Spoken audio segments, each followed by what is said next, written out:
And motivation in and of itself is a scam. I don't believe in motivation. I believe in discipline. I am not motivated to do the things I'm supposed to do every day. I don't wake up full of like joy that I have to go to the gym or that I have to work or I got to deal with crap. I don't feel motivated to do them. I'm disciplined. I do them regardless of how I feel. Whether I'm in the mood to do it or I'm not in the mood to do it, it gets done. That's discipline. Discipline's a real thing. Motivation is fleeting. Yeah. You're never going to be permanently motivated. So when someone comes along and says, oh, do what you're passionate about, what they're saying is you'll have endless motivation and then you'll be able to try hard. If you're the kind of person who can only try hard at something he enjoys, then you're going to fail. Because most things you enjoy don't pay any money.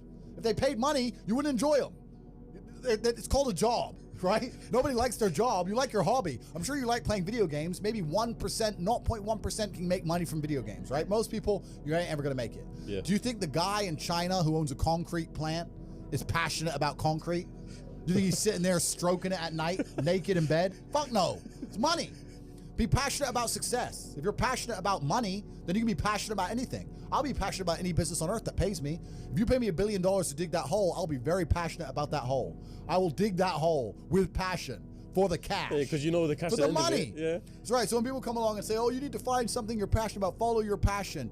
Bro, you're gonna follow your passion to the fucking food bank. You're never gonna make any money that way. You have to sit there and go, what is gonna pay me? That frustrates you in your life, you need to use to get better.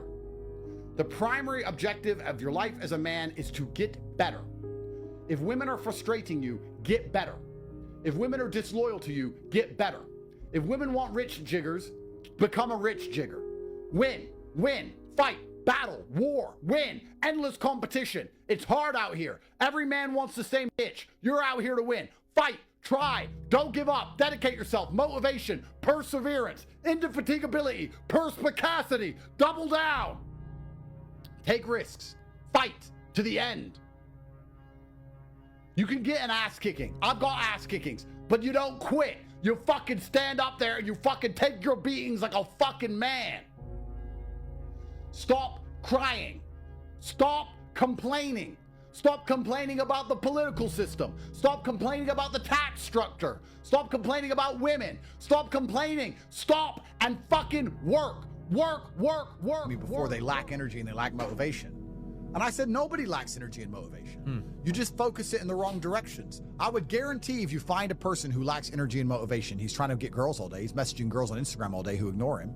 I guarantee he gets road rage when somebody cuts him up. No, you get angry and you have energy and you have motivation when somebody pulls in front of you in traffic or when you see some tits on Instagram, but you don't have motivation to do anything else. You don't lack energy and motivation. It's pointing in the wrong direction.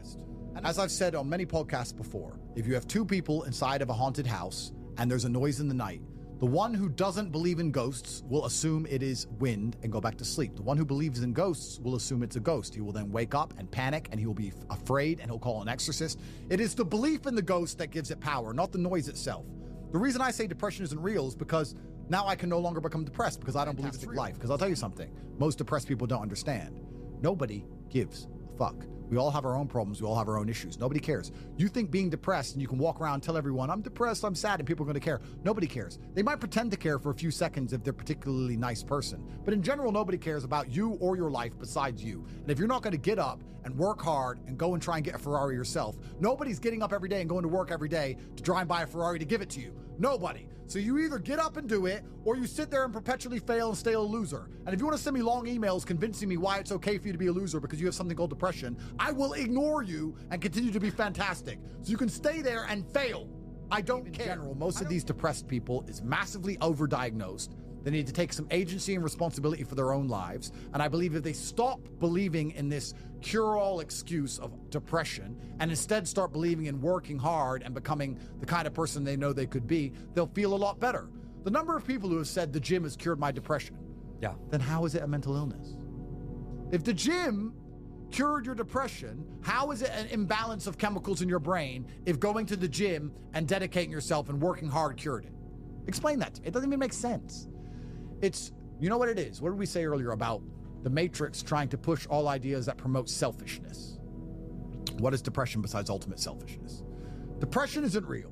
And if you're depressed and you want to argue with me and prove to me that it is real, You're gonna start sending me long emails about how sad you are. And I would never adopt the thinking of somebody who is sad. So all you're doing is convincing me even further to ignore every word you say. And you can sit in your room crying your eyes out like a depressed little girl, and Right, so if I can't stop him from punching me, and I'll do my best, but if I can't, then surely you should learn to enjoy it, right? And I don't think you can stop life from hitting you, and I don't think you can stop life from giving you unexpected surprises, and I don't think you can stop yourself from feeling sometimes sad or anxious or upset. So I think the best mindset you could adopt is finding that engaging and exciting. I'm not gonna lie to you. Although I am facing very serious charges, and although they are trying to destroy my life, and although I cannot sleep the same, and although they're out to get me, and although I've suffered, part of me is excited. Part of me is like, okay. Why? Because it's a war. You like war? I think all men do. I do. Yeah, of course, all men do. So it's a battle. It's exciting. Yeah, it's exciting. So I'm not saying I'm glad it happened, because I'm certainly not. And I'm not saying I'm gonna win. But I'm saying that I've trained myself to the point where if I were walking down the street and 10 men were to pull knives on me, I'd be intimidated, but 20% of me would go, this is gonna be one to remember. Do you have a belief that you could take 10 men with knives? I have a belief that, yeah, I do. Because that's delusional. That's delusional. Yeah, but it gives me a best chance of possibly winning. Well, no, running away would give you the best chance of possibly winning, and then coming back and being safe, and then serving out your mission. Of course, I would run away in that scenario. But if I had to engage them, if I had to engage them, Right. if I had to fight them, I believe I'd be the most capable if I believed I could win. Of course. So for that reason, if I have to self-delude, then I will self-delude, and I will convince myself that I am here to destroy all 10 of them, and I will say it in a way where at least 7 of them believe me. And that's the most important part sometimes about all of this self-delusion, is that a lot of other people start to believe what you say. And I'm not saying that I say bad things. If a man were to sit in front of you and say, I can rip your head off with my little finger, and he said it in the right terms, and he truly believed it in his heart, you wouldn't want him to try. As ridiculous as that sounds, you'd be like, it's kind of big, maybe. You know, it crosses your mind. So I think that, yeah, I have psychoanalyzed myself, even though I'm not officially, certified. And I've decided that I can't stop bad things from happening to me. So instead, I'm going to enjoy bad things happening to me. And I'm going to build a mindset that makes me fearsome enough to succeed regardless of how stacked the odds are against me. That business idea you had weeks ago, the one you're sitting on and you're talking about, and you keep having these small bursts of motivation where you type something down and then you do nothing for a while, you go back to jerking off, and then you have some ideas and you write them down, you do nothing again. Listen, if you would have instantly implemented your business idea weeks ago with speed, if it would have been all you did for 12 hours a day and you would have attacked it with everything you got, one of two things would have happened. One, you'd be making money and you're rich, or two, it would have not worked, you would have gotten rid of that idea, and by now you'd have a new idea. The time you wait, the procrastination is why you are poor. Poverty loves waiting. Poor people love planning, they love waiting. Rich people love speed. I believe in you. No, seriously. This video, if you're seeing it, is a sign from the cosmos, a sign from the universe that whatever you're thinking of doing, that crazy idea everyone tells you not to try, you should try. Think of all the videos on the internet. Why would you see this particular one at this particular time? There's no such thing as coincidence. We live in a video game. It's a simulation. The entire simulation exists only for you. Everybody else is just a side character. I'm a character, and I've been sent here to let you know that if you take the chance and you do your best, you're gonna pull it off. I'm a character in the video game, the wise old sage who's standing in the corner who says, young warrior, you can get this done. It'll be a long and difficult journey, but I believe in you, and you have the skills to pull it off. I believe in you 100%.